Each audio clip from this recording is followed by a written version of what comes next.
Okay भाऊ, 2 puncture होते, झाले पंक्चर काढून. 1500 रुपये झाले तुमचे. 1500? अरे भाऊ एवढे कुठे असतात का पंक्चरला? अरे 70 रुपयाला एक पंक्चर आहे. 2 पंक्चरचे लय झाले 140 रुपये.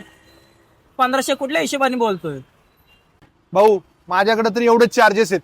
1500 रुपये दे, नाही तर परत टायरला पंक्चर करतो. तू तुझं दुसरीकडे करून घे. काय अरे भाऊ तुझ्यामध्ये काय माणुसकी वगैरे आहे का नाही? बघत नाही का इमर्जन्सी आहे, दवाखान्यात घेऊन जायचंय आणि तू काय असं पैसे वाढवून मागतोय राव? इमर्जन्सी आहे म्हणूनच पैसे मागतोय. हेच तर कमवायचा टाइम आहे. 1500 रुपये द्यावेच लागतील.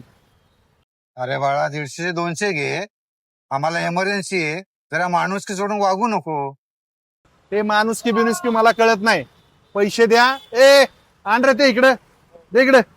पंक्चर करून टाकतो परत. तुम्ही तुमचं जावा कुठे जायचंय ते.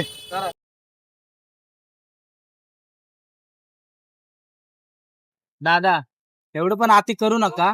एखाद्याच्या मजबुरीचा असा गैरफायदा घेऊ नका.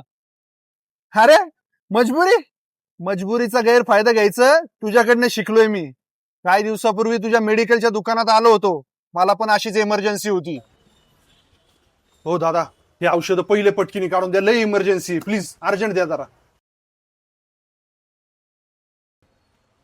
हे घ्या दादा, तुमचे 4000 रुपये झाले. 4000 रुपये? अरे दादा, डॉक्टर तर मला म्हणले 1500-1600 रुपये मध्ये येतील सगळे औषधं म्हणून.